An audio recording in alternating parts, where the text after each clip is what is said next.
Ladies and gentlemen, welcome to another thrilling broadcast of the Squared Circle Maniacs Pro Wrestling Podcast.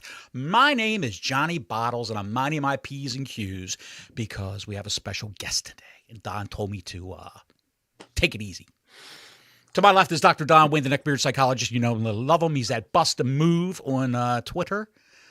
He's the neckbeard psychologist for all the Cheetos sexuals out there who are loving AEW Dynamite and NXT. We had a thrilling NXT conversation just before we went on the air. Down below is a man who is a Twitter space maven. He's a pro wrestling pundit in the IWC. His name is DJ from the Rock and Ropes Twitterverse, Twitter Spaces. What up, everybody? It's DJ. There he is. You finally get to see the face behind the voice. It's me. I had no idea he was Swedish until we went on the air. Little Polish too. Oh, there you go. Don, it's we're searching for some news. I guess the big news is ratings. What do you want to talk about first, Don? Well, we'll get into that. Look, I want to start because we got the Elimination Chamber Sunday, right? This is where we're going, or Saturday, excuse me. It's where we're going. This is where it's all leading up to. Sure. There was a big week in wrestling. The IWC was beside itself. I heard that The Rock was the next coming of Satan. I've also heard that he's Jesus Christ reincarnate. So there's no happy medium involved here with some of the folks on the IWC. They just can't watch it and enjoy it. That's just sort of how I feel. Right. I want to talk about that actually first because that was sort of the big deal. He brought up the ratings on SmackDown from 1.4 something million last week to 1.73. His segment was 1.95 million. So even for the average of this show, he popped another 200,000 on the average. Love him or hate him, like him or dislike him, The Rock is going to draw eyes to the product. So I'm not sure why everybody has such a beef with this guy. Look, I don't care what he's like personally, all right? I could care less. I hear he's a real jackass behind the scenes at times. I hear he's not the nice guy he puts on. My entire thing is entertain me. Here's my dollar. Cut a promo, make me happy, send the fans home pissed or happy or both. That's sort of how I took this. I watched this promo this past Friday. I saw people say, why was he ripping on the crowd, then congratulating them? Because he's a heel. That's what you do. I'm just messing with you. You know, you guys suck ass. That's what he was doing. He was playing with the crowd, and they ate it up, and everybody that's in IWC, and here's the problem. All the IWC diehards, they take this shit way too seriously, and they don't take a step back and take a look and say, you know what? Maybe I'm looking way too deep at this, and it's not that deep because I have here's why I bring this up. Random guy in my office today came up to me and said, hey, Don, did you know The Rock was on SmackDown Friday? I watched that. What? I said, yeah, I know it was on. And he didn't know when he heard he was on. A buddy of his that's a diehard fan called. He switched it right over, and he was sports entertained. So that was my big beef with the Friday show. All the diehards losing their mind. By the way, thank you all for watching. Please like and subscribe. Hit that notifications button. The ring-a-ling on the ding-a-ling. The super chat is open. We do want to thank DJ for showing up today. DJ, you're trying to say something. Go ahead, pal. Yes. So my only issue with the Rock thing was he turned like 6 times in one promo. Like, yeah, one second he was babyface. Next second someone had syphilis. Next second he's the lovable Rock again. Then he's the final boss. You got to kind of make up your mind here.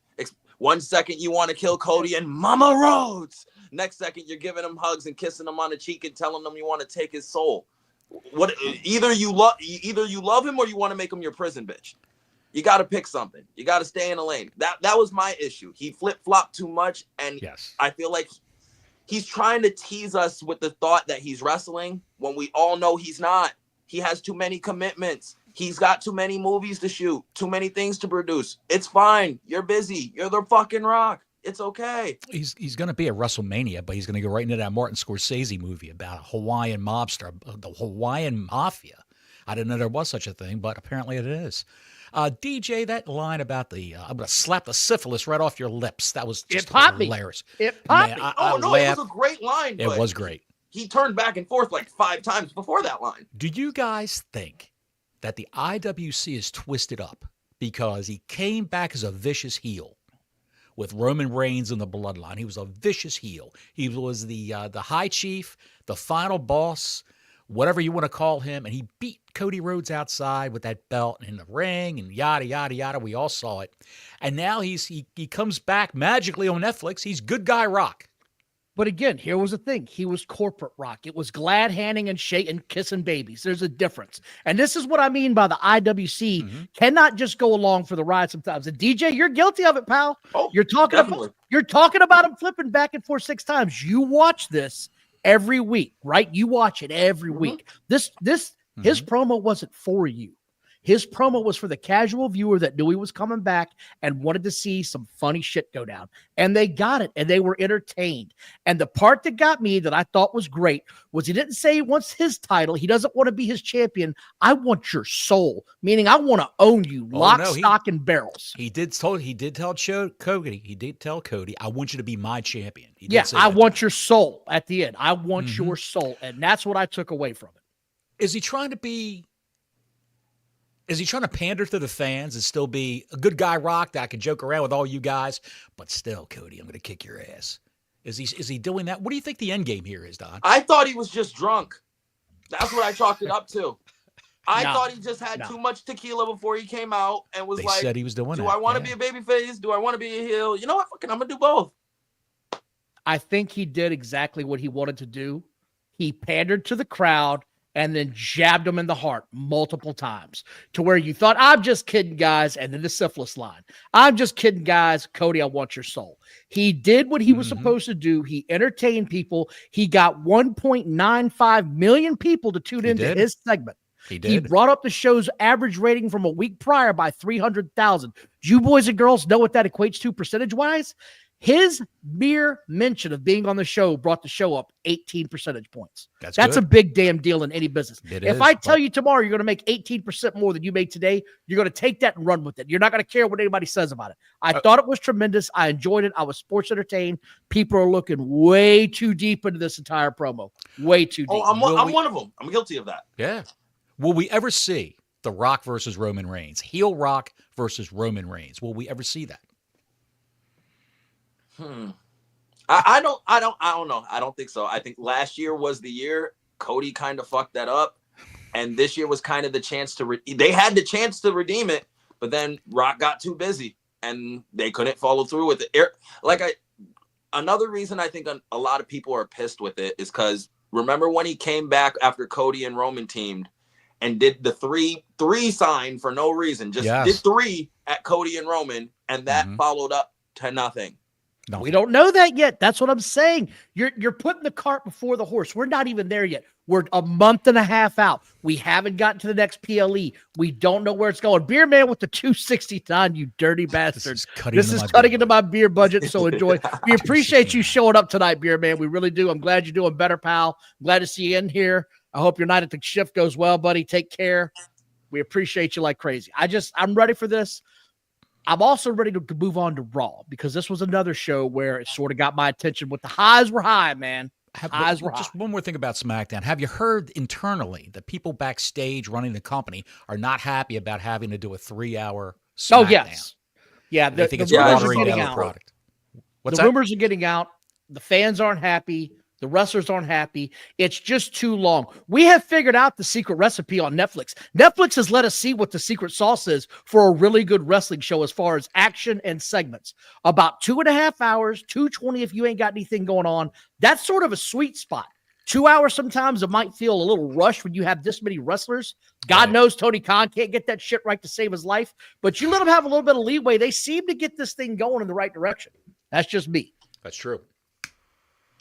I just think with the 3-hour SmackDowns, I agree. It feels like how Raw used to feel before they went on Netflix. Like it would just drag on sometimes. You know, when you get to that 3rd hour, you're like, oh, can the main event already get here already?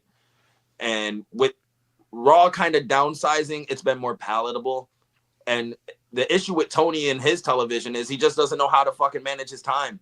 If he knew how to manage his time, he wouldn't have constant overruns. He wouldn't have people on and off TV every once in a while. Like if Tony knew if he did production meetings and actually managed the time and try to get people's segments down and tried to, maximize people's minutes, how you should when you have a television show, especially nationally broadcasted one, you would be a lot better in terms of where your talent is, how you keep your viewership, and not lose everyone in 15 minutes.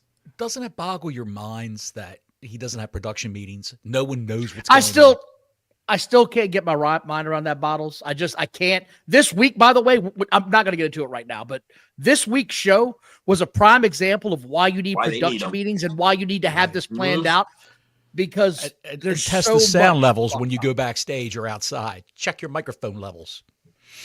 What did you say, Cope? Alexander up in here.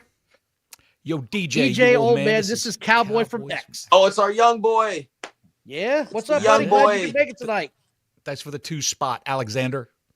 The greats. I appreciate it. So here we go, man. Let's talk about what happened on Raw. There's a couple big things, right? The first thing I want to talk about is Bianca and Naomi lost the titles. That was a hell of a match. It was a great match. I was just about to say, great match. Dude, they chanted, "This is awesome" for it in a women's match. But I mean, they tore the house down. It was well earned. They didn't embarrass themselves. It looked like a professional wrestling match because you had, well, Gonzo to a point, but you let the workers work. Gonzo did what she was supposed to be, the big tree trunk that's supposed to just smash other girls. She did her part. I was impressed. I did not see this coming, but it sort of lends to my belief that we're going to get the Bianca versus Ripley match that I was sort of hoping we'd get if we didn't get Charlotte Rhea 3. So that's sort of where I think we're going with this, in my opinion. You think so? Yeah, but we're going to talk about that when we get there, but that's where I'm thinking we're going. It's about damn time we get it, though, because we've wanted Bianca and Rhea for probably like 2 or 3 Manias already. It's the biggest women money match they can put on. Even though I wouldn't mind a Charlotte Rhea rematch, Bianca and Rhea are the 2 biggest women you have and are going to have for the future. You got to have that big match. The only issue is, who do you have lose? Because we're going to get there. We're going to get there. Trust that. We're going to talk about that. We're going to get there. I got my theory. Bottles got his. We're going to put our little tinfoil hats on and become neckbeards for a minute. The last time Ripley faced Belair was in NXT. That time when Charlotte came in and challenged Rhea Ripley also. And Belair had the immortal line. What are you doing here? You don't even go here anymore. Like there was like a high school argument. You don't even go here no more.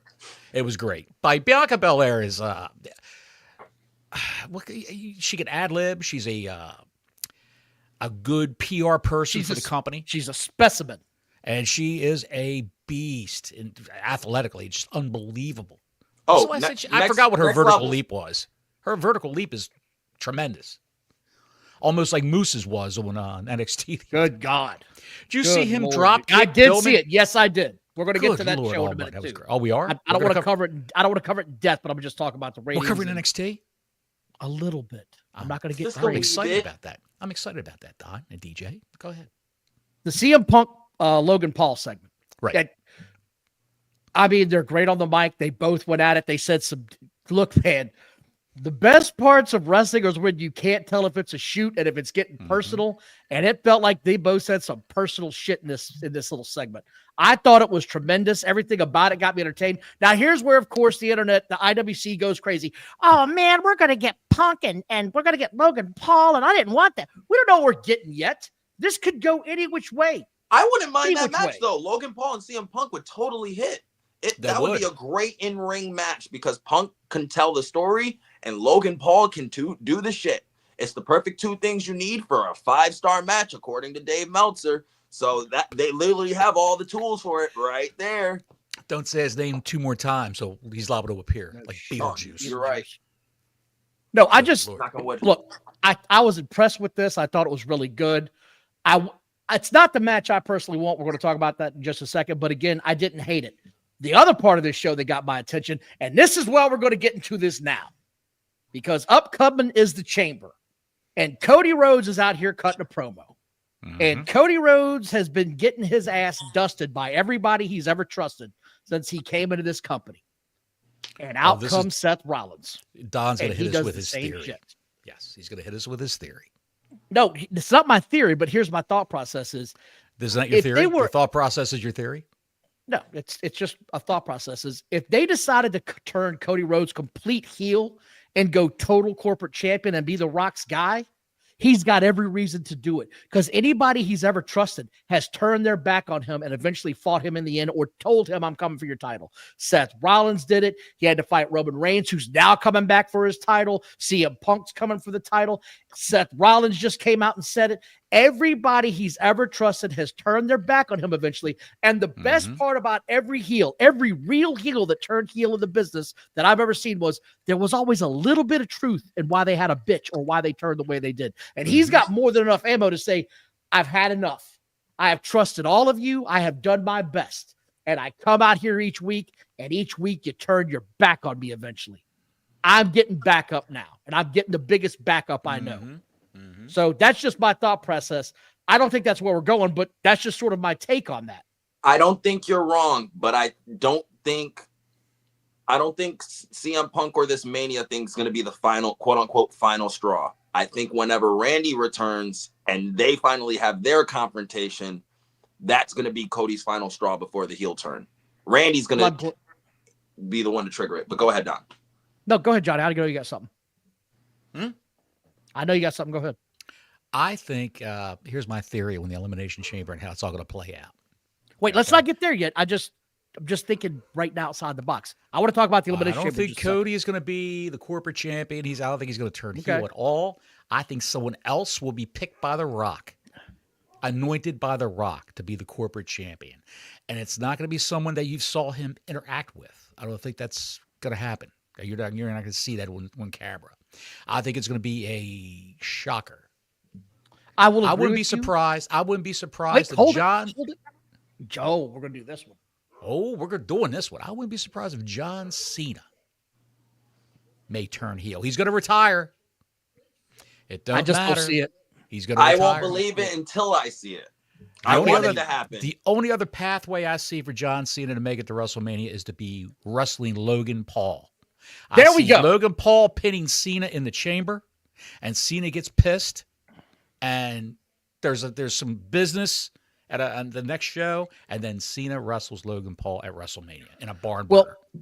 Well, DJ brought it up, so let's talk about Randy Orton, because the rumor circle and all the talk online is he's coming back either at the Chamber or directly after the Chamber, and he's going to be part of the WWE European run. So he's supposed to be part of that. We're supposed to be seeing him in that. So he's probably going to have an opponent. It wouldn't surprise me if it was Kevin Owens and Seth Rollins, or not Seth Rollins, but Sami Zayn in a three-way shoots and ladders. Who the hell knows what it could possibly be after this street fight shit they're having this week? I don't know what it could possibly be. They're already having enough going on right now. Like, I think they're having the blow-off match at the Chamber, and they're putting the cart before the horse. They should have held off on this, but I think Orton's going to come back. I think that's what you're going to see. So I'm looking forward to that. But since we're here, like and subscribe, hit that notifications button. Super chat is open. The Elimination Chamber, let's talk about it because we got a few matches lined up. Yes. Cody Rhodes going to answer The Rock. I think he's going to say no. I think he's going to say no. Okay. And there's going to be a beatdown of Cody Rhodes later. Do we all agree on that? It's going to happen. He's going to say no. I hope he says no. Yes. I agree with that because I'm hoping for that option. If he says yes, I'm going to be like, the fuck?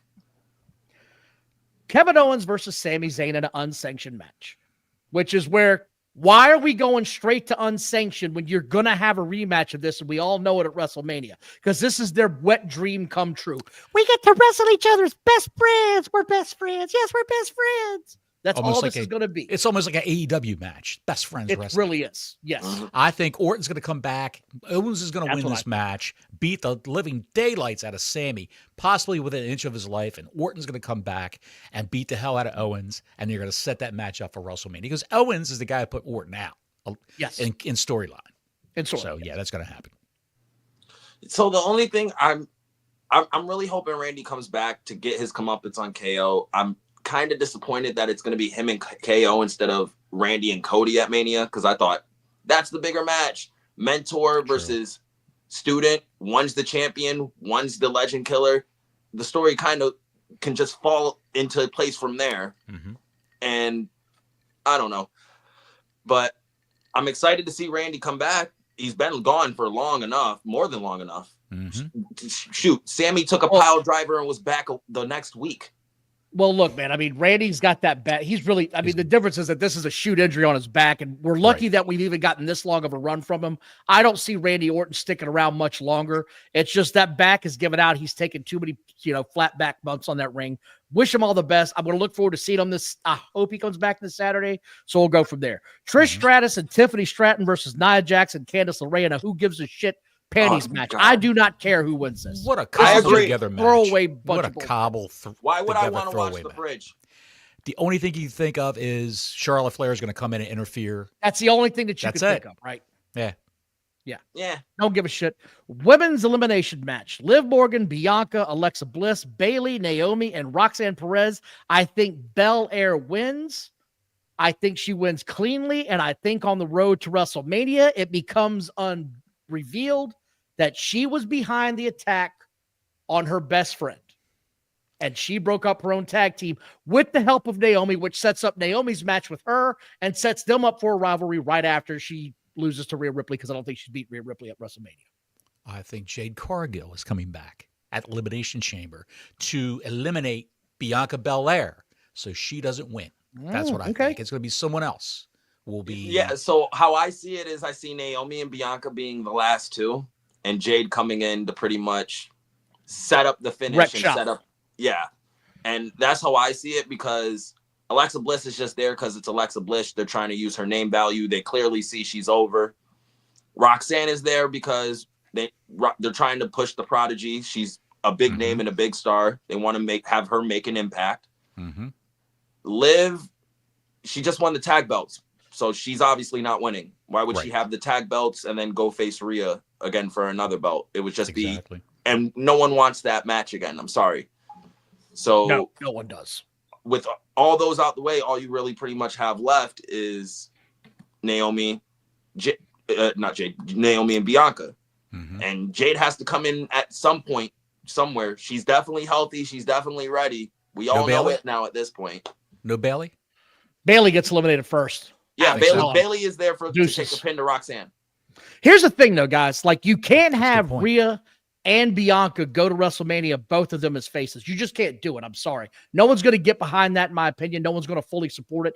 You got to have a reason to hate Bianca. And I think when this is all said and done, they're going to reveal she was the one that attacked Rhea Ripley and turned the fans against her. That's just what I think. It feels like that old school turn's coming. Right. No, I can definitely see that. I agree. I agree, but also disagree. I think Rhea and Bianca is a big enough match. You can do it as babyface versus babyface. They're both big enough personalities. It's not really separating your audience because people just want to see the spectacle. I'm thinking that the women's match for the Raw belt at WrestleMania will be a three-way match. It's going to be Rhea Ripley and the winner of the Chamber and Io Sky. And I'll tell you why. Please no. I think Io Sky is wrestling Rhea this coming Monday after the Chamber.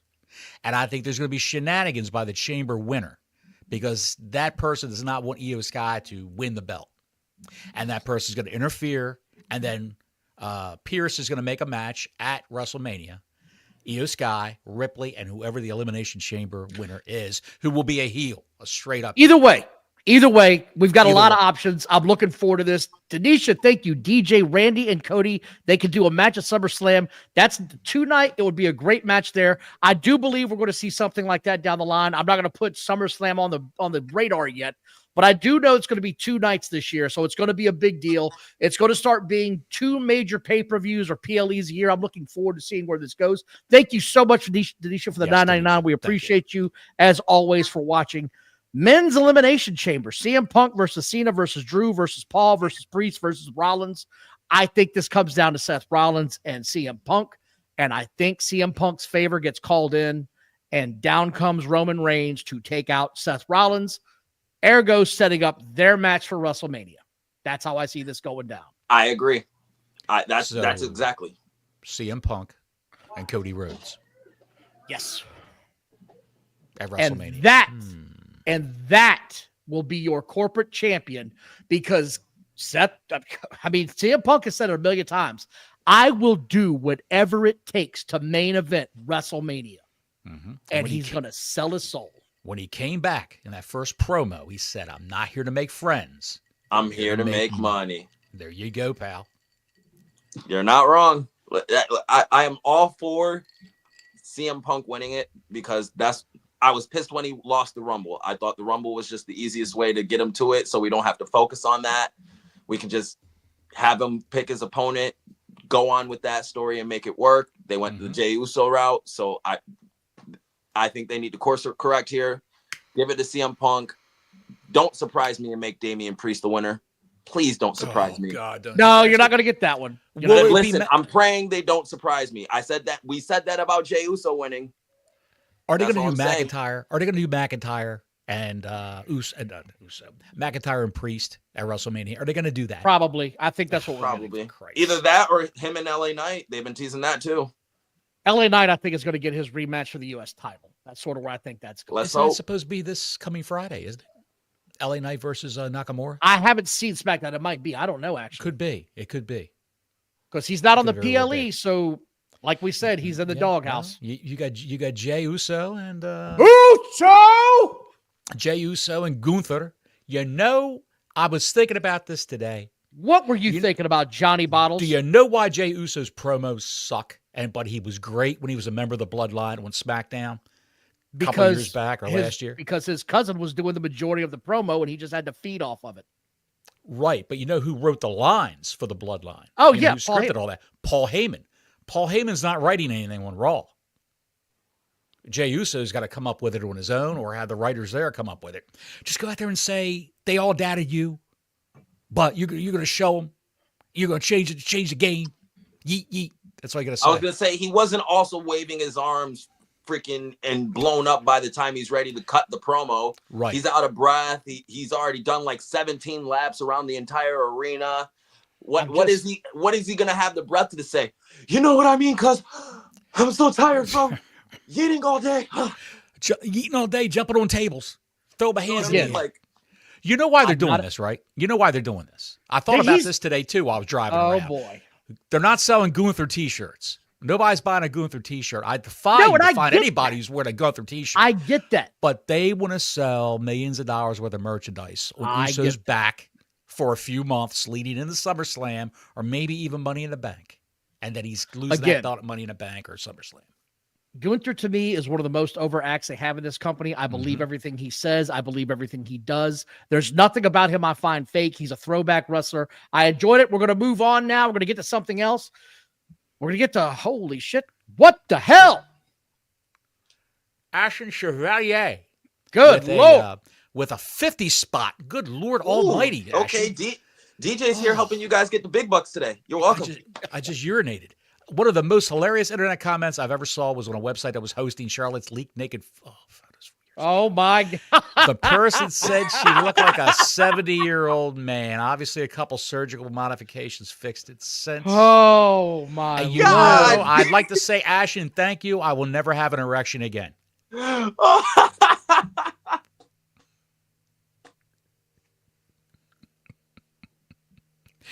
I'll tell you one thing. Did you see that? Don is wiping his brow right now. What the fuck? Did you see that montage the other night? I forgot what show it was. Was it SmackDown where they ran a promo, like a promo reel of Charlotte Flair talking? It was all different scenes of her over the years. You saw the evolution of that face and all the work she's had done. No, the work she's had recently, it's absolutely insane how much she's had. That's crazy, man. I don't know. Where do you go for something like that? Hey, I'm a beautiful I have woman. no idea. I need to look more rubberized. Where do you go for that? Goodyear? I don't know. Ashen, thank you so much, pal. That's amazing. Thank you, Ashen. Thank you so much. God bless you, pal. What's that, Canadian money? We got to talk about Eddie Kingston. That's probably, got to talk. That's probably $10 in Canadian money. Will you stop with that? We got to talk about, I know, you always give him shit about his Canadian dollars. I appreciate every dollar we get. We really appreciate it. Update on AEW star, if you want to call him that, Eddie Kingston. He's a star? That's why I said AEW star. Here's the thing. Bottles had been reading some of the dirt sheets for telling Bottles. He's coming back any day now. You guys don't even know it. He looks phenomenal. He's going to come back and he's going to kick ass. No, he's not. He's not even in rehab right now because he's got gut issues. He said, shit is hard when it rains, it pours. Kingston said, I effed up my stomach from the stress and I am waiting for my results. Then I can get back to physical therapy. I got new insurance that costs an arm and a leg, though. He is not close to returning to action. I don't know who these idiots are that keep saying he's close to returning. Don't kid yourself. Don't it's you AEW. kid yourself. It's AEW. Okay. Don't kid yourself. He could do a run-in or a limp. He could do a limp. He can't even do a limp-in. A limp-in. He's walking. He's walking on that leg. He ain't walking on sunshine. If you seen him walk, it ain't walking. Shoot me a little walking on sunshine. Walking. Let me hear it. I'm walking on sunshine, and he's limping. Oh shit! No, he's not walking, pal. You know, he looks like Popeye's father. That's what he looks like. He looks like a coffin on roller skates. There's nothing about that guy that says I'm coming back to the ring anytime soon. I saw him in a median strip off of 25 down here. He held up a cardboard sign that said $2 free bad advice. There you go. That's the guy. Free bad advice. I saw that and I was like, there's not a chance in hell this can happen. He's not close. The guy broke his leg and tore his knee up. It takes NFL players over a year to get back from that stuff. Like for real. And this guy is already not in the best shape or a prime athlete. So you think he's going to roll his ice cream loving ass down the aisle? He might roll down the aisle. He's got a long way to go, man. He's going to be on Love Island next year. Next season, he's on Love Island. Have you seen that? He is Love Island. He's going to be on the show. He's the island. Yes. I'd like to see Beer Man and Eddie Kingston in a match. Just a bare-knuckle brawl in the backyard of somebody's house. Beer Man would just throw burgers at him and distract him. And they hit him with a beer bottle in the back of the head. Hit him with a beer bottle, yes. The winner. The winner. You know something else? Beer I got Man, big news. Ryback has come out and publicly said, now that Vince McMahon is gone, I am well and I've moved past the situation. What situation, Ryback? You were a bum. No one cared to see you. You were a poor man's Goldberg with bad teeth and back knee. Nothing about this guy appealed to anyone. He didn't stop there. Reckless. He was reckless in the ring. Yes. His brother Fluff is back. He was the male Nia Jax. He's doing the crip walk. He just got lost on the way to the Super Bowl. That's Eddie Kingston. Thank you, brother Fluff, for the 5 spot. He's got his little icon. He's got the Fluff channel. Look at that. I like that. That's sweet. And then we've got Ashen is back. Eddie is Love Handle Island. Ashen Chevalier, everybody. He's in a big room. He'll be here all week. Try to meet. He is killing. Chad is killing it tonight. They are. I'm bringing out the best of them tonight. I like it. That's it, pal. He added some serious wrongs need to be righted, and it would be most honestly take the Rock to get something like that done. What? Huh? I think he's taking too much of his powder. I think he's taking too much of his workout powder. Johnny, do you ever want to see Ryback in the ring again? He doesn't even cross my mind. He doesn't even cross my mind. I don't know why the guy hasn't gone to TNA or AEW where he's, you know what? If Ring of Honor, AEW, TNA, GCW will not hire you, you got to be toxic backstage. You got to be just a psychopath. Or the shit. They won't hire you. Yeah. Yeah. Well, I don't know if you guys remember, but the infamous podcast that CM Punk did years ago. Oh, yeah, about him being effing stupid. Okay. And about where he came up to him and said, you can't tell me you didn't mean to do it. If you didn't mean to do it, you got to tell me you're effing stupid. So which one is it? Are you effing stupid? He goes, I'm effing stupid. Mm-hmm. Yeah. Nothing about the crazy thing, the crazy thing, Don, is he did a poll on Twitter like a year ago. Oh, I know, I saw. Should I retire, guys, or come back to wrestling? 85% of the Twitter poll said retire. Please retire. I don't know why the guy doesn't go to Hollywood and just be like a big goon in movies in the background. No speaking. He'd be the perfect role. Just don't say shit. Yeah, exactly. He's a huge man. What are you gonna do? I agree wholeheartedly. That would be the perfect role for him. Just shut up. Get your paycheck. Did you see him doing on his YouTube channel? He would ride around with a porn star and go to fast food places, eat the food, and they would rate it. They were doing that for a while, and then it just stopped. He had a YouTube page? Again, who the hell cares about Ryback? No one. He changed his name legally. He was Ryan Reeves. He changed his name legally to Ryback Reeves. No one cares. I do have some updates on The NXT show this week had the Hardy Boys on it. We're going to talk about NXT just real quick, nothing crazy. But Matt Hardy came out of his coma to say this. This was a very last-minute thing, I think. It's very cool because everyone knows that TNA and NXT have this partnership right now. TNA and WWE. I think it's going to continue to expand a little bit, but has been so beneficial to TNA, and it's got to be beneficial to NXT. It was so quick, I didn't even know we were going to be doing it. Shut the hell up. They advertised this a week in advance. What is he talking about right now? He doesn't know, Don. He doesn't know. He only knows what his wife tells him to do. I was going to say those concussions are starting to get to him. That's probably all it is. He can't. The short-term memory is gone from all the concussions from AEW. Mm-hmm. You're right. That's what it's got to be, because Matt has come. Every time you hear Matt Hardy talk, like in any form ever, like on a podcast or anything, it sounds like he's getting stupider. And I love Matt. He's a great wrestling mind, and I think he has a lot to contribute in the wrestling business as a producer and an agent. Disagree there, but as a wrestling mind between him and Jeff, he definitely has the wrestling mind. I say he has a better mind between him and Jeff. I think both of them are completely cooked. They've baked their brains into some. They're tapping out. Their brain is tapping out. I'm not debating that. And here's why. I'm just saying, as a Matt, and here's why. Matt's best idea he had while he was in AEW was, I'm going to teleport myself across the ring. What the hell are we doing? That's the shit that got Vince McMahon made fun of when he had The Undertaker magically ascend to the heavens in 93. It's awful. His ideas are awful. He shouldn't be on television. Bottles wants him to go in the Hall of Fame. I hope they get their 2 minutes of fame in the Hall of Fame. They're going in the Hall of Fame. That's what this whole thing is. It's a pathway to the Hall of Fame. They're not contracted to TNA. At all. It's a Monty Python. The Hardys deserve to be in the Hall of Fame, but if you're talking about as solos, no. Matt doesn't. As a solo wrestler, Matt Hardy is nowhere near Hall of Fame caliber. I'm sorry. The only thing that's made him a commodity in his career is being attached to Jeff. God damn it! You put that back up there again. Good God almighty. Yes. 1994. I'm just remembering what she looked like naked. Look, here it is. I never see the photos, so I don't know. If you just want to bring them back and put them in the Hall of Fame and have their 5 minutes of fame, that's fine. I'm okay with that. Her new pictures? Don't want to see. Will you stop? We're talking about the Hardys. I don't want to see Matt Hardy with his knees bowed out in opposite directions, looking like he just got off a horse he rode for 10 years straight. He cannot bend at the damn knees anymore. He looks like Ed 209 from RoboCop, the big robot. He waddles like a penguin. Yes. It's like I'm watching. And I'm not trying to be mean, man. It's just he can't do this anymore, dude. That's from doing the leg drop off the top turnbuckle all those years. Yep. Him or Jeff. If you watch Jeff walk too, he's starting to have a little stiffness to his walk too. Dude, if you watch 50, Jeff the other walk, one's 48. He'll wander off in the goddamn crowd and you'll lose him.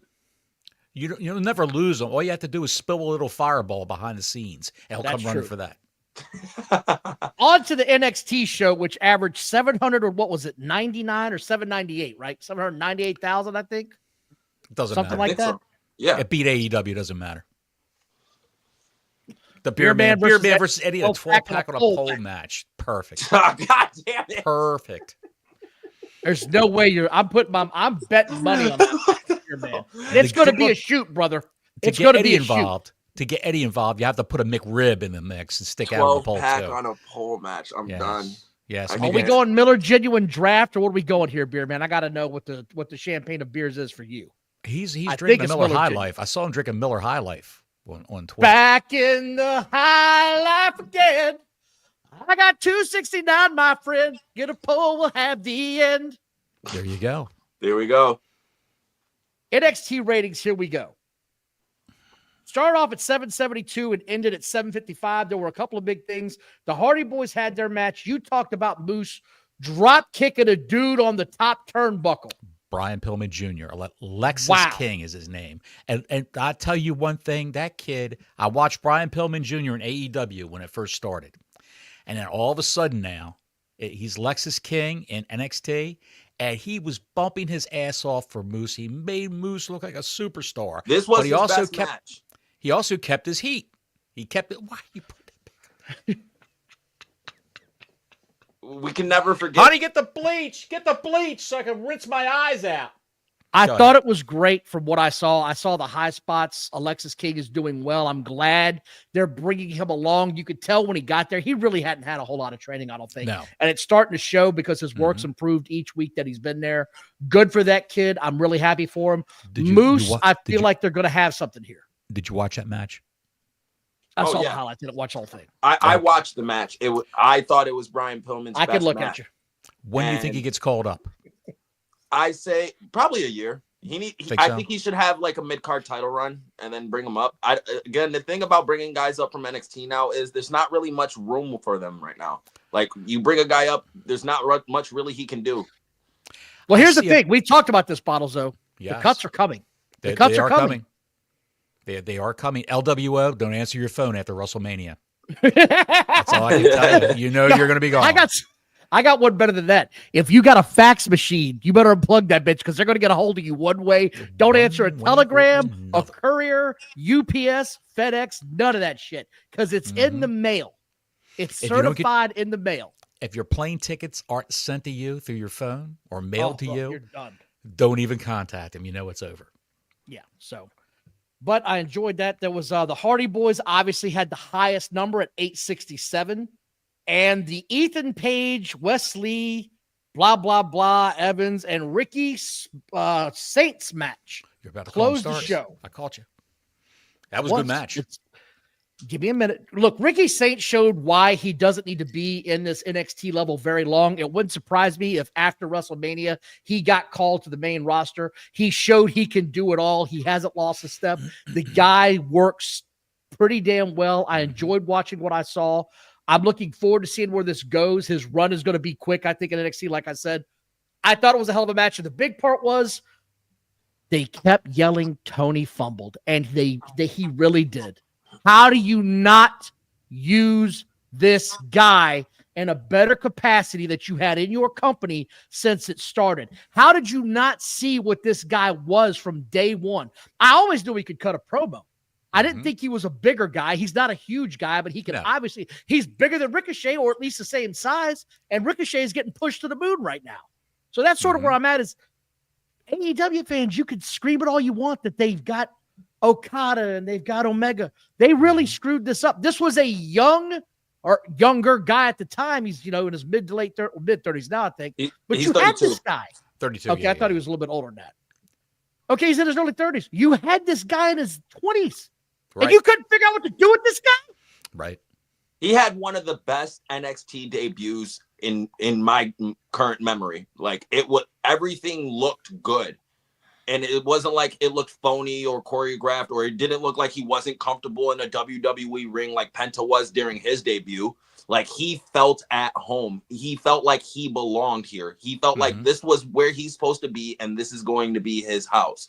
So like, I'm really excited to see Ricky in this environment now. And I agree with you, Don. He's not going to be in NXT for long if he keeps this up, especially how he debuted. Like, there's no way you can't get money out of Ricky Saints in the main roster. You'll find a time frame. In a quick time frame. Yeah, and he's known, especially with his time in AEW, he's known to make whatever's thrown his way work. He did it with the him and Hobbs feud. He got him and Hobbs over until they had that match, and that's just because they got fucked on time for their match. They said they were told they were going to have a 15-minute match, and then when it came time, hey, guess what? You guys got 5 minutes. Go out there. Bye. Good luck. In a company where they have half-hour matches. Exactly. So, like... Routinely. And then Routinely that mean nothing on Wednesday nights. And then he was also able to get this issue with CM Punk over. He got that over. He got Big Bill over initially before Jericho after that. Big Bill was getting over. Right. You know what I mean? So like Ricky can you can put him in any position when you bring him up to the main roster. You can make him a tag team guy. You can make him a mid-card guy. Hell, if you even want to demean him just to try to see if you can scare him away or anything, make him a comedy guy. He's going to do the best out of that option too. He can do anything as long as you give him some of the tools and don't make, tell him to make chicken shit out of dirt. You know where I see him right now? What's that? Where I think he could be like an LA Knight guy right now. That upper mid-card guy that can have a lot of fan support, And can he get to the next level is going to be the real question. That's going to be the part that I'm interested to watch when he goes to the next level. Can he get to the main card, main event status to face the Cody Rhodes and those guys? Because let's face it, they're not getting any younger, some of those guys. The Cody Rhodes of the world are getting older. Roman Reigns is getting older. You're going to see the Braun Breakers and those guys start to come up now. I mean, that's just what I think you're going to see. Braun Breaker. Good Oh, Lord. Braun Breaker. And That's Ricky the would be future. a great match. That's the future. Yes. That's the future of the wrestling business. By the way, thank you all for watching. Please like and subscribe. We appreciate everybody for watching. Hit that notifications button, the ring-a-ling on the ding-a-ling. We appreciate DJ showing up tonight. Bottles right now looks like he's constipated. What's going on, pal? Breaker's cousin. Is it Brock? Yeah, Brock? it's Brock Steiner. Brock Rechsteiner. He just signed an NIL deal. Next in line deal. Yes. So wait till that happens. Wait till that tag team forms. Keep the name. I want him to keep the name, though. Don't call him Breaker. Don't change his name. Brock Steiner itself will earn you $1 million. Keep the fucking name. They were gonna call Braun Breaker Braun Steiner, but this is before the Steiner brothers got inducted into the Hall of Fame. Yeah, before they were on good terms. I was gonna say when he signed, Scott and Rick were still on the outs with the company. They were even shocked that Braun Steiner in the first place. They had copyrighted the last name of Steiner for professional wrestling purposes. That's why they couldn't call him Braun Steiner. But then, okay, well, let's bring them in. Let's put them in the Hall of Fame. You know what? And it's all relaxed now. Let's let Rick be a coach. Yeah. Because Rick coaches in NXT AEW sometimes. We're going to have Scott's coming in to be a algebra coach for NXT. Oh, shit, Steiner, man. If you have a third of a penis and you have Charlotte Flair's ass, what do you have? Almighty. You have a corpse. You have a corpse. You got Rick Knox. She's Rick Knox. Rick Knox and Charlotte Flair having coitus. Two dead people having. Oh my god. Oh, it would sound like a xylophone. All right, we're not doing this. Moving on. 3,029 tickets were distributed for AEW show last night and holds 7,500. Sound like a xylophone. I'm not going to think about ribs back. DJ, you're leading me down a wrong path. 3,029 tickets. That's actually a pretty decent show for them. They're like we've been saying, a lot of fans have been saying it. You got to move to a smaller building. You got to get out of these larger buildings. It looks better. I know it's a smaller venue. The rampway, the walkway is a little bit smaller, but it looks like a bigger deal when you have it like this. 3,000 people is not a lot. But here's sort of another question of mine. Why is it always almost the same number of fans that they say tickets were distributed like every week? It's between that 2,700 and 3,000 sweet spot. Every show, everywhere they go. And it's starting to raise my antenna. I don't know if you're noticing this or not. Your spider sense is tingling. A little bit, yeah. My bullshit meter is starting to ping here, pal. I want to say bullshit, but I think they're distributing the same amount of tickets every time. Like distributing. Yeah. They're trying to make sure they get the same amount of. They're trying to make sure they get. That's what I'm saying. Tickets out. That's what I'm saying. It's distributing. What I want to know is how many of those are tickets sold, not tickets given away for giveaways or radio giveaways or stub or whatever the hell the word is. I can't even remember. Come to Five Guys, buy 5 burgers and get a ticket for AEW. Get a ticket for exactly. So like I think that's why they're trying to keep the distributing numbers around the same because they're give it away now. Mm-hmm. I don't understand why they just don't have a residency in a small arena somewhere that holds like 2,000-3,000 people. They do. It's called Daly's Place. Daly's Place. Nope, we're not going there. Nope, not going there again. That's only after. That's no. Hell no. Moving on. Big Bang actually led on my DVR. What are you going against the Daly Place? What are you going against Daly's Place? It's a shithole. Moving on. The Big Bang. That's true. Theory. That's true. But it's a shithole. It's also a Jacksonville. Let's get real here. It's a shithole all the way around. There's nothing good ever come out of Jacksonville. The Cons probably own Daly's Place. They do. As I drove through Jacksonville the first time I ever went there, I got pulled over by a cop. And he was like, "You got a gun?" I was like, "No." He was like, "Shit, you're going to need it." And handed it through the window and took off. I was like, "What the hell kind of town is this?" It's Florida. Jesus. I saw a Cat Williams stand-up. And Cat Williams was talking about, he was in Florida. He was talking about Jacksonville. Different places in Jacksonville. All these white folks here. Where are you from? I'm from Jacksonville. You're from Jacksonville? what are you doing here at night? I saw that stand up. He Yes. was not he was like, I ain't staying here No. long. Y'all got some ghettos here. Yeah, But he was anyway, talking about moving how on. bad Big Jacksonville Bang was. Theory. Yes, Big Bang Theory actually let in this week for me, Bottles. It was a on good my DVR. A solid my 3 or 4 minutes. A solid was 3 a or 4 good minutes lead-in, yeah. of the Big Bang Theory. That's all they need. So I thought the Pablo, the real one, is here. Charlotte equals Baby baby. Pablo, I hope your night's going well, brother. We'd love to see you here, man. I hope you're doing well. I like flat butts, and I cannot lie. Uh, This bra looks like she's about to die. She walks in with no little wasted xylophone for her ribs. And Goodyear on her face. God knows. We're being that mean to Charlotte. We rubbery yap. Who's got more rubber in her face, Soraya or Charlotte Flair? That's what I like to know. Or We're not- Carmella. Have you seen And the video of We're Carmella moving on. on We're Twitter? moving on. We're moving on. Have you guys seen that video of Carmella No, on Twitter no. talking about why she's not back? She didn't sign her No. contract. She's not No. working for WWE. Nope. Her, oh my God, Nevin.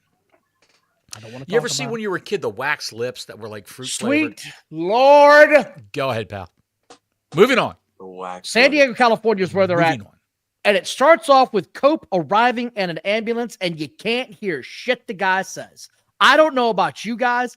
I don't know what Cope said to open the show, and I wasn't going to rewind it. He was in an ambulance. He mouthed words and got out, and that's all I got out of that. Hello, Death Riders. You got your ride here for the evening. That's what he said. Is that what he That's pretty said? much what it, that's That's what he pretty much said. what it was. Yeah, that's what he That's said. that's almost verbatim. Wasn't exciting. I was like, okay, so cool. it wasn't Next. just me. They go to Taz, the Masked Goof, and Tony Schiavone, and they're commentating on this night. Look, I have stayed off of Tony Schiavone for a lot. I know Bottles ready to jump through the screen right now. Look at him. He's like a caged tiger. I have tried to stay away from Tony Schiavone and not rip him too much because he is a much older man. He's 70 years old, I think now, or well into his 70s. He was dreadful this entire night. There is no need for him to be on this show anymore. Look at how happy he is to be there. And look at the that fans laughing disgruntled at him. employee. They're laughing at that look on his face. He had that look on his face the entire evening. Didn't That man smile looks one miserable. time. He looks like Cotton Hill. Oh shit! Look at that. This did not help. This all went horrible right out of the gate with everything. MJF goes and is having his tattoo removed. He said he's tired of the people not choosing him, but they're going with the cowboy shit. Is this the High School Musical play, man? What is happening right now? That's the best they got done. I see you, Pablo. We're going to get there, pal. I think this is MJF's. I think MJF is a smart person because I think he talked Tony into thinking this was a good idea to put on TV because there's no way he's lasering off the tattoo he was so proud to get when he signed that contract. Okay. Now I know that tattoo was a part of the contract. Okay. He removed it because he's like, okay, you're letting people go, Tony. You want to let me go too so I can hang out with the codester? Could be. No way. He doesn't think his value's being demeaned right now. This was awful. This was awful. They've killed my favorite wrestler in AEW, which was MJF. They have literally just destroyed everything that was special about this guy. Pablo, I see you, pal. Did you see the Daniels? We're going to get to it. We're going to get there. I promise you we're going to get there. Chris Trust me. Lady. This is all over it. Eggman shows up, and the sound is all over the place again. He pulls up in this shitty Cybertruck that my neighbor had down the street that he's already traded in because the damn thing's got more things wrong with it than an Oldsmobile from 1978. It's a piece of shit. Cybertruck, was it? Yes, it's a Cybertruck. It was a Cybertruck? Maybe I was distracted by the horns on the front of the car. Who rides around like You know what this electric car needs? What the hell? I was Big gonna say, what the fuck goddamn happened to the steer Prius? horns. Where's the Prius? I thought he had a Prius. Thought he was about saving the environment. Well, this was happened? an electric truck. This is electric truck. Yeah. So he comes out. The sound's all over the place. He's walking to the ring like he's CM Punk. Like Did they're you literally showing see? him. Did you notice this though? That their AEW is copying so many things that they're doing in WWE. Right. They're showing him walk from the truck into the arena through the aisles. They're just copy and pasting what they're doing in the other show, man. In jeans and cowboy boots. We can't forget about that. Yeah. It's impressive on the other show. He wrestled in jeans and cowboy boots. And did you see the guy backstage as Hangman was walking by. And the garage door was open. The guy fell over the steel chairs. What was he doing? He was trying to get out of the shot. He got his foot caught in the steel chairs and fell forward. I didn't know what that was. I just saw him turn around and some goose falling down. I was like, did he throw some shit at him and we didn't see it? No, it's, oh shit, we're live. It fell down into the steel chairs. Oh, so yeah, God. we get Hangman in action against Bobby Kennedy or somebody. One thing I saw that I noticed, the man had on cowboy boots and was outside walking around, and he was in his car, his truck, whatever. And he walked all the way into the ring with the dirty cowboy boots on and tracked all that shit from the outside onto the mat. I didn't notice that. Oh, that's what was on the mat later. That's what that was. All the bullshit he stepped in later. outside, he tracked it all in the mat. So if one of the guys gets cut, which they will, or the least little skin break, you could get a staph infection from that shit. So I don't know if they changed the map when the commercials were or not. I couldn't tell. But let me ask you something, both of you something. Is the entire I'm the toughest guy in this industry getting old in this company? Because it's Hangman's doing it, Moxley's doing it. There's so many guys I could go through that are doing this. I'm the toughest guy here. It's just getting old. You don't see CM Punk pretending to be the biggest tough guy. He says, I'm the best in the world. Drew McIntyre is just a pissed off guy. He's not claiming to be this badass. He's not trying to walk like Steve Austin. Cody's not trying to claim he's the toughest guy. This shit's getting old with everybody trying to be the next Steve Austin, man. It's just getting old. But they've got something with Hangman. They've got something with Hangman. I don't know what they've got, but they've got something with Hangman that the crowd reacts to. And when you get no reaction, that's when you got to worry. When Moxley comes out, there's no reaction. It's crickets. Yeah. It's crickets. A lot of music playing. The announcers are covering, they're talking over the fact that there's no reaction from the crowd. Now, naturally, when he's walking through the crowd, people want to reach out and slap him on the back or whatever and get a reaction from him or a fist bump or take a picture of him. But it's just the shits with Moxley. It's a dead angle. Mark K with $9. Thank you, Mark. When has Hangman become a baby face? He almost killed Daniels. Pre-op Samoa Joe. It sounds like we should have signed post-op Hook and Shibata to solve. Yo, I'm so confused. Pre-op. I hope he's doing his pre-op well, and I hope everything pulls through. And Samoa these Joe super chats today. Samoa Joe will be able to be back on Dynamite next week, where he's probably the only ratings draw they got left. I don't understand why Hangman is now a face. None of this makes any sense. It doesn't make any sense at all. This is why this product is so awful to me at times, because it's just an exercise in futility. Nothing's going in one direction. It all runs into the wall eventually, and we're just going to see if it sticks. I don't get this. And this match was over with real quick. And then you said he's over with the crowd, right? I'm not going to deny that he is. But then you let Hangman speak, and he says the dumbest shit you've ever heard in your life. He said the 3 things he hates is not having any biscuits, English ivy, and a leaking spray tan guy spitting on him. This is why you need writers for these guys. He's not one of the few guys. He's no Ric Flair pal where he can just think it up as he goes along and improvise. Not even writers. I would say you need a booker. It's not writers. That was the job of a booker. Bookers would give you bullet points to go on. Hey, here's these bullet points. Stick to these points, but put it in your own words and go out there and say the shit. That's how it used to be done, and people didn't have a problem with it. Now it's a problem because everybody needs quote-unquote scripts. No, just stick to the bullet points, put it in your own words. You can't do it, don't be on fucking TV. Well, you're supposed to be a professional wrestler. This is supposed to be your job. We could say that right now, DJ, but we don't know if someone gave him bullet points or not. And this is what he came up with on his own. Biscuits. Biscuits and English ivy. You know what I don't like? I don't like not having biscuits. I don't like English ivy. You want to know 3 things I don't like? I don't like having my AEW World Champion. I don't like Swerve, and I don't like MJF spray tan. Those are 3 better things that'll get the people to really cheer for you and not make you sound like a complete moron. None of this made any sense. He should have said, I don't like pussies who won't come to the ring and fight me. You can't say that word no more. Jack Perry abused it after saying it 20 times on a Collision. He said that on Collision? Yeah. Oh, he when him and Christian had their feuds. initially. He kept calling Christian a giant pussy. I did not know that. Thank you, Mark K, again for the super chat. We appreciate you. Please like and subscribe if this is your first time. Hit that subscribe button. Hit that like. Hit the notifications button. We're going to move on to when MJF comes out now, where he is wiping his hands off with a bloody rag where he's got blood all over. MJF says, here we go, because it's coming here. So get ready, boys. MJF comes out as requested, says he's not fighting him tonight. He's going home to train, but he's worried about his friend Christopher Daniels in a bloody mess backstage, and they cut to him as he comes around the corner.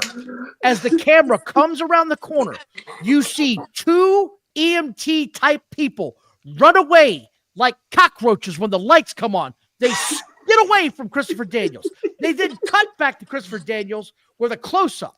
And he's either gigging himself in the forehead or he's punching himself to get more blood out. Who in the hell is in charge? What are you doing here? There's no direction, dude. There's no direction. Production. Somebody turned. All of a sudden, they saw the red lights come on the camera. Said, "Oh shit!" And they ducked. And he's hitting himself and didn't realize he was on camera. He cut himself originally, but he hit himself several times to get it to gush more. Freshly gush. He gigged a little too soon, I think. Oh, but Don, again, he's laying there. As soon as you explained it, Don, it broke me. You got me. Just because it was way more entertaining than it actually happening. When I saw it happening live, I started crying laughing because I'm like, what the fuck? I'm like, the one time it's not Moxley. That's why it was more funny to me. It's the one time it's not Moxley, and the guy's over here looking like he's Sandman cracking the can on his head. But it's his own fist. Just whacking himself to get blood out. Not even a can. It's not a gimmick. It's just a shitty angle. And did you both notice the EMTs scurry off like cockroaches? Yeah. And then Hangman's like, come back over here. They're like, oh shit, we'll come back now. And the one EMT, there's a guy bleeding to death 12 feet away from me. Run away, run away. No, the other part is the EMT, the guy, the bloated elf comes over there looking like a complete moron.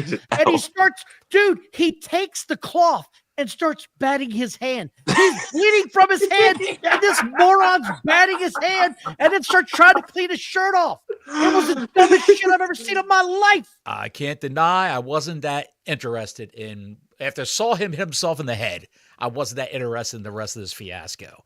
Do you not have an agent backstage calling the shots for these shots? They go over. This is why you need a production meeting for the production truck. Okay, you EMTs stay all the way over here. Keep your camera pointed on Christopher Daniels. Don't turn it on yet. That's all you gotta say. Keep it pointed on him, but don't turn it on. Chris, get a little more color, and then keep your hands down. You're knocked out, you dumbass. Again, my whole thing with this story is, why the hell does Hangman even care after you tried to murder the guy and ended his career? You ended his career. Why do you care? Why should he care at all if MJF just beat the living piss out of this guy? There's no logic. We talked about this 2 weeks. There's no continuity about it. It doesn't make any sense. There's no continuity. Ashen Chevalier's back.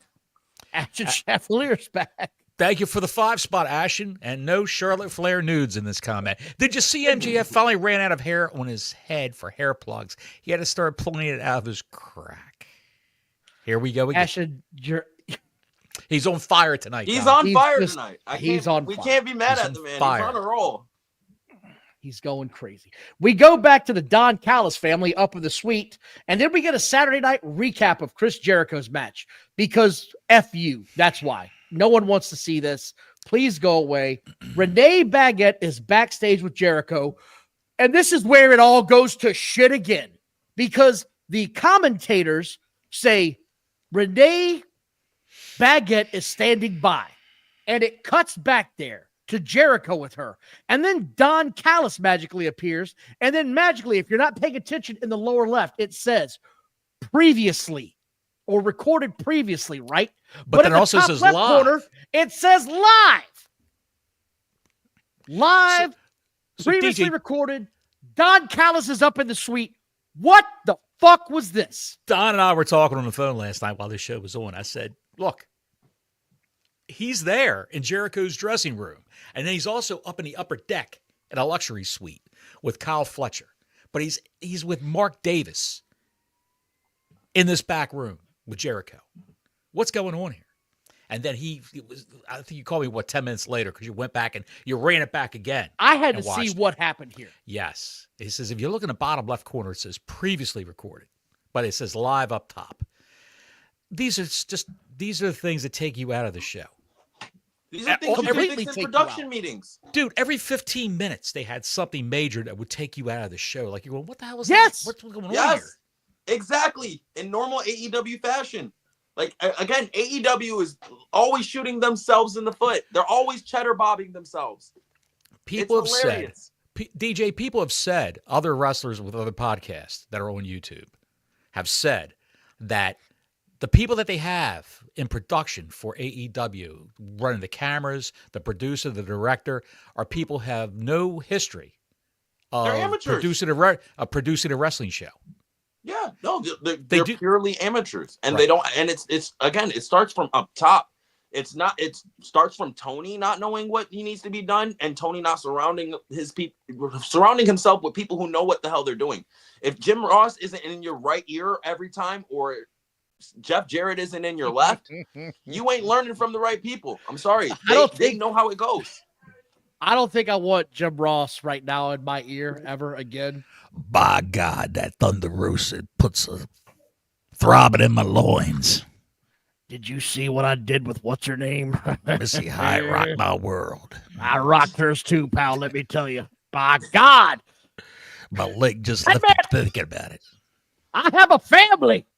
My God, that cock's got a family. That cock's got a family. So we go, and this is the other part I want to talk about real quick, because Tony Schiavone, at this point in time, I noticed was just getting worse and worse. And I have tried to defend this man because I have enjoyed him, but then he had a comment this week that I just lost my mind. He said Renee Baguette is great. She is just as good as Mean Gene. That was his direct quote. I didn't hear that. I've come to the conclusion this man no longer gives a shit about anything in his past. He doesn't care about his credibility. He will shill anything for $1. He will say anything you want. He will say anything you want for $1. And I'm finally out on Tony Schiavone as a wrestling personality. It's time to go away. It's just I cannot continue to care what this guy says anymore after he says stupid shit like that. I'll tell you what Tony Schiavone should be doing. He should be the guy backstage directing traffic for these camera shots. And so you stay over here, put the camera on him, do this, do that. Do we have sound levels for Cope in the ambulance? Well, let's get another microphone out there then. He should be doing all that bullshit instead of should be doing this. What a match! What a night we're having, Excalibur. You know what he should be doing? Trying to have a working solid at bowel Starbucks. movement. He should be working at Starbucks. No, That's what he's qualified for. I have the perfect role for Tony Schiavone right here. And y'all laugh when I say this. Howard Finkel. He should have the Howard Finkel role. Just let him be a stooge. Let him be the world's biggest stooge. Have him around and just stooge around all the fucking time.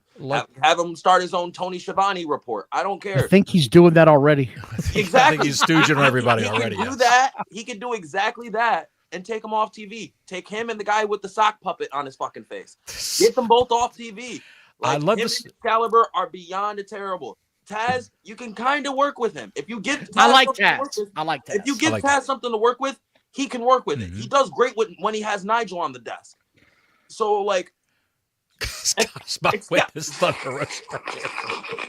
JR's wiener meat. JR's, by God, get the barbecue sauce. I'm leaking barbecue sauce, damn it. Oh, my God. Yo, what are these super I'm going to put, no. Where's I'm going to Grey Goose 545? I'm putting the chat in timeout in a minute. The chat, God. They're having their own show in the chat. We were worried about me today. Shit. Don was worried about me. I told him, I was like, I'll keep it PG-13. I'll try. I'm glad you're here because he usually worries about me. Thank you, Mark, for the $5 super chat. We appreciate it. We're going to get back to the match. We got Ocean Spray versus LPD, also known as Low Plains Drifter, also known as the Bad Apple. And guess what he came out wearing this week? You know, and I know. Bottles, what was he wearing? He was wearing his hat again. The hat what have we been saying for weeks? Where's his hat? Why'd you take away his hat and his nipple pants? Why has everybody else been wearing a hat but this guy? And now he's back in his hat and his nipple pants. Now he's back. No, the nipple pants are not back yet. I am upset that he didn't have them pulled up like a dirty grandfather. I like the nipple pants. Dirty grandfather. Everybody's on a fucking roll today. Everybody is on a roll today. Okay, this is comedy hour today. I love it. I'm having a freaking aneurysm. Oh God. That's the look, is the dirty grandpa look. There's little things that Don says in his lexicon of terminology. It's the reverse camel toe. It just pops the reverse camel toe. Oh my God. Hey, Brian Keith, nice hog. Exactly. Oh God. Oh my God. This match was okay. Look, I like Low Plains Drifter. I do. I know he's not the biggest guy. He's gotten in tremendous shape. Wiener meat con. Thank you. He's got between nude Charlotte Flair and Eddie Kingston and Beer Man on a pole match, and now JR's. Oh my God, JR's wiener is broken in half. Good God. I'm sorry. I love it. This match was back and forth. It's what it is. You knew what this match was going to be. It's back and forth. The anticipation for the pants is what I was waiting for. And when they weren't high, I was very disappointed. I actually wrote that in my comments. I will say one thing, though. This was not a hateful match. It was not, no. It wasn't a hateful match, but this is what they should be doing, having guys who are mid-card or lower-card guys in the jobber to the stars type of thing. And that's what you got. But he didn't collect his bounty, though. This is also the match where Aubrey Edwards started trotting around the ring again and neighing her way into the spotlight and doing her prance and pony gimmick. And every time they would get ready to touch, she'd spread her legs. Oh, what's going on? Oh, and she's doing he's getting hit. And she's back to doing this shit again. It's everything is a distraction that she does. You knew who was going to win this. I couldn't stand I couldn't deal with any of this, man, that she was doing this match. She distracted from all of it. Ospreay wins, and then Bottles calls me and says, "Did you see what she did at the end of that match?" I was like, "I haven't finished it yet." He was like, "Watch." She literally starts posing like Hulk Hogan, raising Ospreay's hands. Did this, and she didn't raise his hand. She pointed at him while he was like kneeling down on the mat, flexing her bicep and pointing at Will Ospreay while they announced Will Ospreay was the winner. And it was just so egregious that it's like you would think if she wasn't wearing a striped shirt, you would think it was a tag team, a mixed tag match. I think we need to study the downfall of Aubrey Ed. Like, she had hold on. I'm gonna cut you off there. There's no downfall. She was never good to begin with. She had potential to be good, but then she didn't get any. She hasn't improved. I'll put you on timeout. I'm gonna put you on timeout.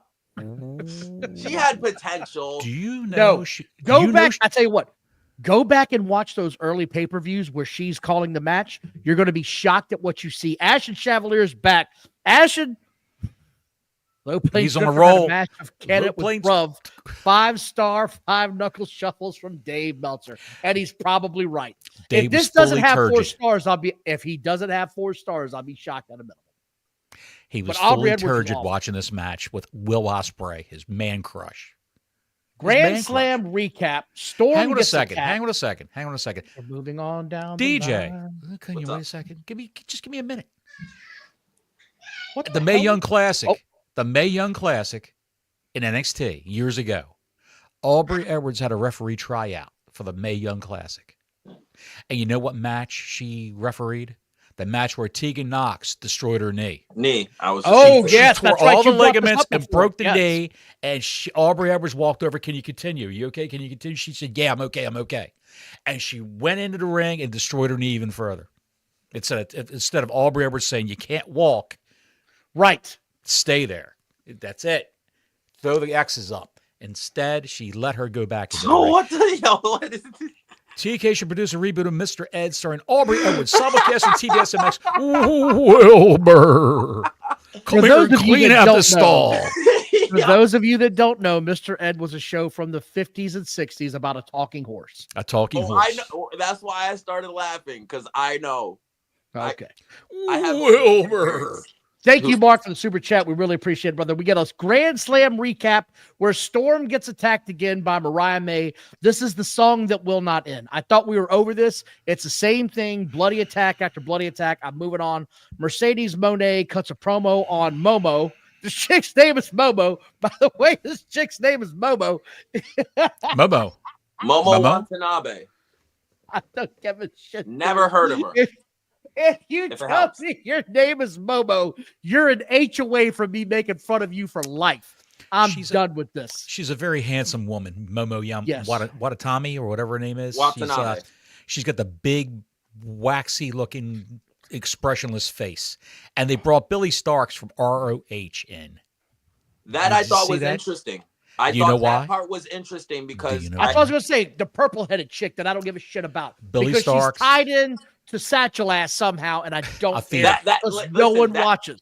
I want to see Satchel Ass versus Monet. Okay, That's my preference. Dude, Monet said in an interview like 2 weeks ago she wants to face Athena on AEW Dynamite, and they got her right there for a second. Can I They're stop good you both friends. For a second? Go ahead. Can I stop you both for a second? Please. Why should anyone give a shit that watches AEW care that she's going to have a match with Athena? Because no one knows who Athena is unless you're inside the wrestling circle. No one knows who she is. I'm sorry. You don't. You're inside the wrestling circle. Don't raise your hand because you are. You watch this shit every week. If you're a casual fan, you couldn't. If she walked in your house and said, "Hi, I'm Athena," you would say, "Bitch, get out of my house." You wouldn't know who she is. No one I'm Athena from across the street. I'm Athena from across the street. You got any paper towels? No, but what I will say though is I'm interested in at least for me personally, I'm interested in the match because I'm hoping Athena beats the bitch. I'm hoping she's the one. That's not going to happen. Oh, you're out of your mind. You're out of your mind. She's getting a Ring of Honor title. I could be out of my mind, but at this point, I want anybody who faces her to beat her. She's going to Ring of Honor. You want to know? Here's what needs to happen. If you want to make this matter, Athena needs to lose whatever garbage ass title she has at Ring of Honor women's and title. She needs to be on TBS on Dynamite on a regular basis so fans can get to know who she is. I'm sorry, I'm not wasting my time going to watch her on Ring of Honor because the last time I saw this chick on TBS, she was breaking somebody's every 3 matches. She was breaking somebody's nose every 3 matches. That's what I remember her for. She broke Britt Baker's bows, somebody else's nose. DJ, do me a favor. Explain to Don that this show, AEW content, is not for the casual fan. It's for people that are inside the wrestling bubble, that know who all these people are. They know who Momo Yakamami is. They know who Athena is. They know who Satchel Ass is. They know who Billy Starks is. They know all these people. Billy Starks. The blue hair chick you didn't watch. Okay, the purple-headed chick. Purple head, blue hair, whatever. I watch this show every week, guys. I don't know who that bitch is. This is my point. I watch AEW every week. I don't know who Billy Starks or Billy Satchel or Billy Blue Hair. I don't know who the hell she is. That's my point. You've got to let me know who these people are so I give a shit. I'm not going to chase your product down. I'm a grown man. I have shit to do. I am not going to watch everything in wrestling every week. I don't watch everything in Hold on. I don't watch everything in WWE every week. I'm not going to chase down their storylines. You know why? I don't have to. They recap everything before you have a major match. They recap everything before they have an angle. AEW's like, here's some shit. Enjoy. That's my issue with AEW. Don, you hurt my soul with this diatribe. You know what my soul feels like right now? The Outrunners. I'm just saying. We're moving on. There we go. The Outrunners are on TV next. The Outrunners are the 80s group. I'm sort of getting behind them. I get it. They have this ESPN Omaha men's basketball sort of thing. It was pretty cool. They had a good time. They elbowed the trash can, but they're going against the Murder Machines. How many guys on the how many guys on the basketball team said, "Man, who are these guys? Who are these crazy guys in the day glow? Who the hell brought their uncle to the cookout?" Oh, that's Macho Man Randy Savage right there. You know that? No, it's not. It's his cousin. Listen, what are you talking about? That's Timu Randy Savage. That's Sandy Lane. That's Stan Lane and Sandy Savage. That's Stan Lane's step cousin. Y'all don't know shit.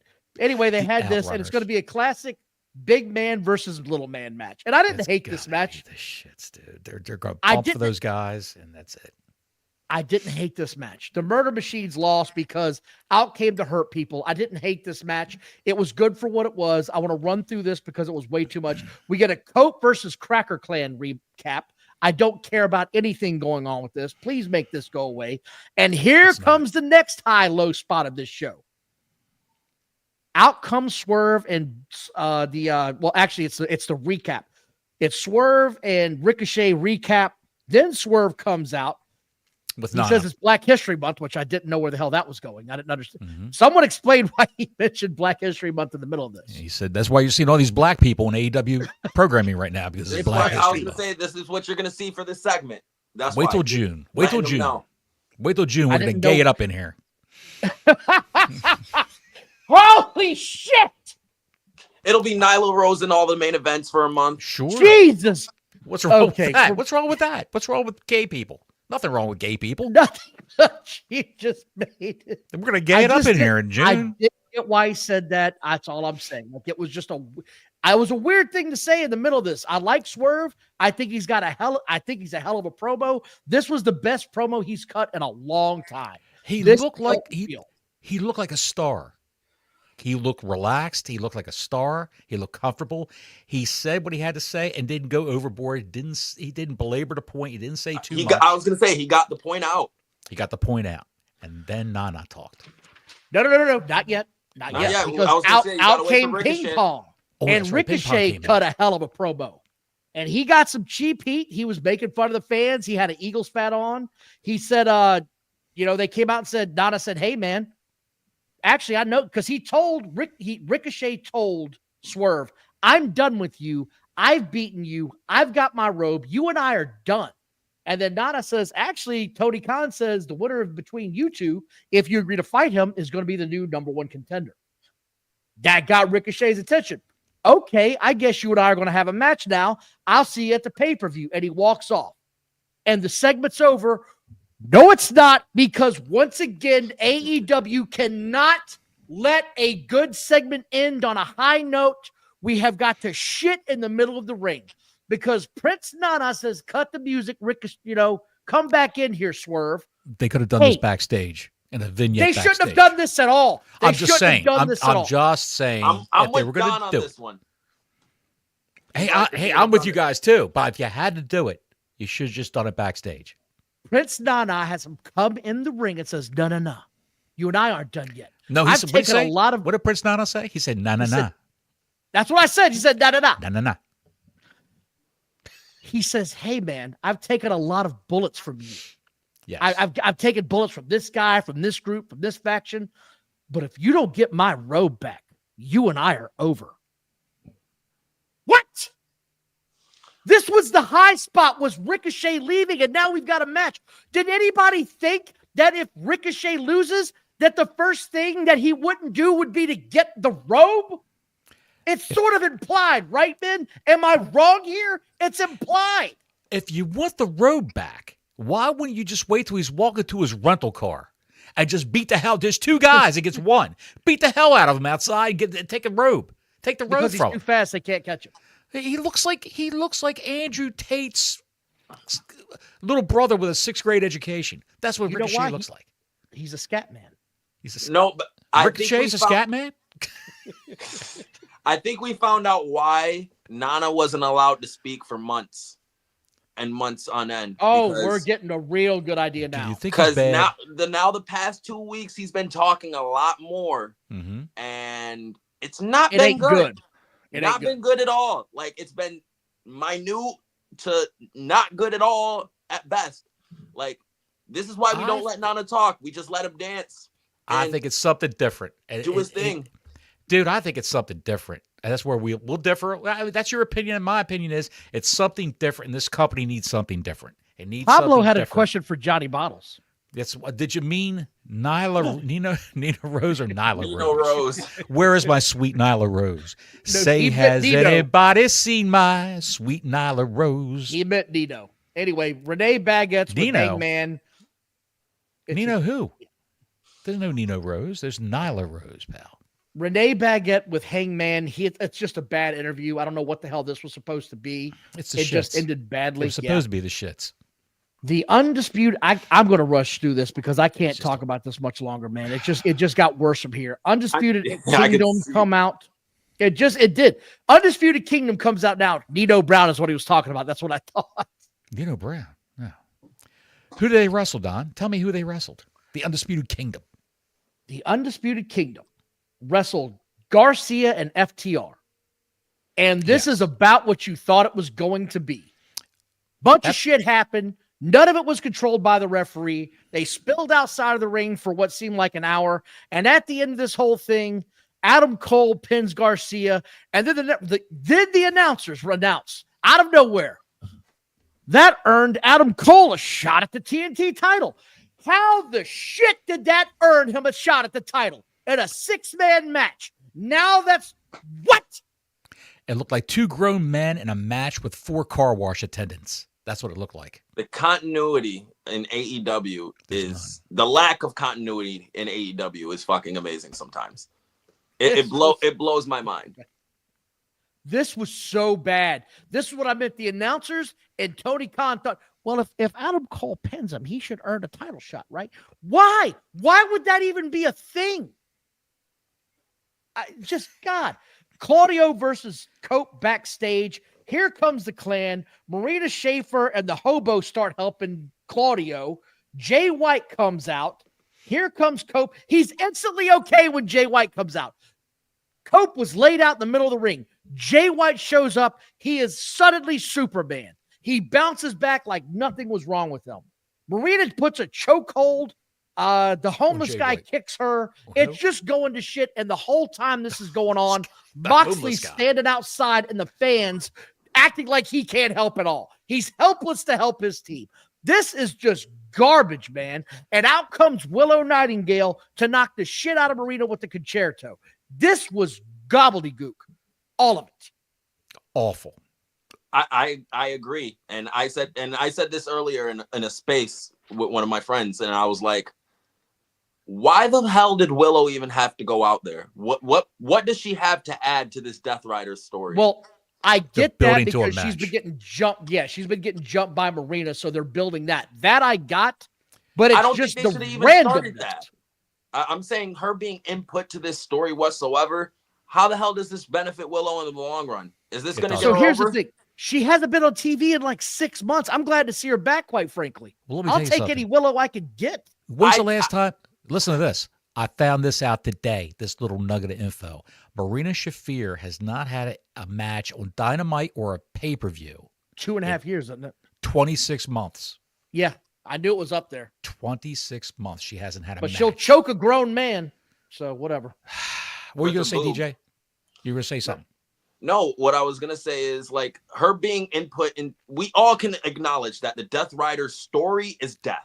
Not only ratings death, television death. And if we really care about Willow Nightingale and want her to have TV time, we're just going to throw her into this. The thing that's killing the show to try to get her more interested, it's kind of a little bit redundant if you're looking at it through my lens. If you want to get Willow Nightingale some good TV time, okay, cool. Have her go against Statlander instead of making Statlander look less great by putting her against every statuesque Amazon you want to sign. And then making her lose to same statuesque Amazon. Statlander's got an issue with another. She's got, not Satchel ass. That's Monet. He's got an issue with her. Statlander's got an issue with the other statuesque Amazon that came in. And where has she been since that big debacle last week? You haven't seen Bayne. You haven't seen Ford. They've been taken off Beth TV. Phoenix? Yes, T-Moo Beth Phoenix. You got to call them what I know them by, pal, because I'm not going to remember these people's names because they're not. Why hasn't he even brought in Beth yet? Bring her in. I think she signed to the WWE, actually. You think she's got a Legends deal with the WWE? She was in the Hall of Fame. Oh, right? I was going to say, I thought she got released. Ashton Chevalier's just being mean now. This Canadian wonderkind is on fire. Look like Gail Kim. Yes. I'm hiding from that one. Yes. God, y'all are just mean. Why are you so mean, man? I think Tamina looks like it's Trish Stratus next to Marina Shafir. Tamina looks like her father compared to Marina Shafir. Moving on for the show. Harley Cameron keep it versus moving, Don. Jelly Roll. Yeah, Harley Cameron versus Jelly Roll. You knew where this was going to go. Who? Jelly Roll. Who's Jelly Roll? Perazo. Oh, yeah. Oh, that's your new name for Perazo? No Snooki Perazo anymore? She is out. Dude, I'm sorry. Dude, she looked like a stack of waffles on this show. What the hell is going on with Snooki Perazo, man? Jelly Roll. She looked awful. No, Jelly Roll should be Adam, what's his name? Christopher Daniels. No, it should absolutely be Nikki Perazo. She is absolutely Jelly Roll now. Oh, my Nikki God. Perazo. Snooki Perazo. What's her real first name? Can you say it? Do you know what it is? Snooki. Nookie. He doesn't even know her real name. Snooki is her real first name. She's a hell of a wrestler. I'm really shocked that Tony's treating Deanna like a complete jobber now. Like, I feel like she has to have some type of backstage. Oh, there's something going on there, pal. There has to be something going on backstage because he's treating the other part. Hang on a second. She mouthed off at an interview, Beth, a month ago, saying that she wishes she was used more. I want to be able to show people what I can do. I can't believe I'm just stuck on Collision. She ran her mouth, and that means, okay, you're stuck on Time Collision. to go in timeout. Moving on, last match of the show. Orange Cassidy is back. He's taking on Takeshita. This thing is awful. No one cares. And this is when I put a fork in Tony Schiavone because he yelled at the top of his voice. He's been KO'd flat on his ass. And they kicked out 3 more times. They kicked out 3 more times. Tony Schiavone said he's knocked out flat on his ass, and we had 3 more kickouts. Tony Khan has fumbled at every opportunity, at every aspect of owning this company. And that's why we named the show what we did today. If you saw the size difference, Don and I were watching that same match, the Takeshita and Cassidy match, DJ, and we both commented almost at the same time. Look at the size difference of these freaking guys. He's a head taller than Orange Cassidy. And Takeshita looks like a varsity football player, and Orange Cassidy looks like the guy who hands on his book bags. He looks like a nerd. He looks like a Jiffy Lube attendant. He looks like the guy who's going to change my tires at Valvoline. Like, there's levels to this. There is. He's the same size. Who's bigger, Adam Cole or Orange Cassidy? Who's taller? Orange Cassidy is not. Orange Cassidy's taller, but I don't know. Adam Cole might have think they more weigh the muscle same. definition. Adam Cole's been going to the gym. He might have more muscle definition. I'm trying to tell Johnny that. He don't want to hear me. Adam Cole's been going to the gym. Listen, he's trying to show Britt Baker she fucked up. He's trying to get that summer bod. Speaking of Britt Baker. Nobody said shit about Britt Baker. Just saying. He just did. He just mentioned Britt Britt Baker. Nobody said shit about Britt Baker. Britt Baker's gone. She is gone. What happened to Camille? Gone. She's definitely gone. She had a movie premiere. She had a movie premiere. Yes, on Wednesday. and I'm looking forward to seeing this movie. Queen of the Ring looks like it's going to be pretty Queen good. of the Ring. Mildred Burke. Anyway, that was the end of AEW's coverage. I have no hope for this company moving forward. And the other part I want to talk about real quick. I want a little special message to all the neckbeards out there. The Cheeto sexuals? The Cheeto sexuals. Yes, thank you, Johnny Boss. Yes. I want to make sure this is very clear. The ratings come out every week. This was 598,000. You got beat by WWE's third show because I'm not going to call it what everybody else calls it now, that they say it's the training grounds, right? It's a big time wrestling show now. Let's stop pretending that it's just for the training ground anymore. It's evolved past that now. But they didn't just beat them. They beat them by 200,000 viewers. Eric Bischoff has been saying this is going to happen for a while now. He said it's not going to happen overnight, but give it a year and a half. And right at this timeline, it's been about a year and a half, and this has happened. I also want to make sure they understand this. There's not a hidden viewership on Max of 1 million people watching your shitty-ass product. No. If you're lucky, and I mean if you're lucky, you have 20,000 people watching this show, and I'm giving you the high estimate on that, the highest of the high estimates. But you're not going to see 1 million people watching this product right now. It's just not. And for all the neckbeards bashing the WWE show, well, you're worldwide now. That's why your numbers are so big. people are watching this show after it aired live. That's the kind of interest they have in this show. Mm-hmm. That's the difference. If the numbers for Max were that good, you would see Dave Meltzer slobbering all over them. The whole Disputed Kingdom looks like the local not even Costco Dave. Auto You see Center Max. crew. Yes, you see Max and WBD singing to the fucking cows. Look at our successful wrestling promotion we have. They had This was directed at DJ. Ashton got inspired by DJ. Yes. Do you see the comments? Local Costco Auto Center crew. They do. They do. They all look like a NASCAR pit crew. And the other part of this, Bottles, is Meltzer cannot stop his constant. Well, CW is on everybody's channel. Did you realize that TBS is actually more readily available in everybody's household than the CW is? Okay. That's already been proven. Oh, let me ask you this question. I'll ask both you guys. DJ, you first. Why is Meltzer so rabid in defending this company? Because either A, he just has that much of a personal investment. Think about it. You have to remember, this company started off of him doubting the fact that they could sell out an arena in Chicago, a 10,000 seat arena in Chicago. He thinks in his mind, this is all because of him. It's all because of his vision of what he says. This is his idea of what good wrestling is. What AEW puts on every week is his vision, not Tony Khan. It's Dave Meltzer's. That's why he champions it so much. It's like his baby. Is he a shadow booker? No, I say he is a shadow writer. I want to say booker. I don't think he has the final word. I think he does have input. I hear Tony Khan in the background yelling at DJ. No. I want to thank everybody for watching tonight. I appreciate everybody. What? Don, I got one more thing I have to say to you.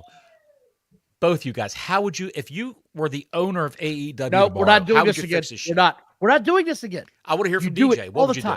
You have to hire a booker. You have to hire a booker. That's the key. Hire a booker. I don't know, because Don, listen, Don, I'd be able to book that shit.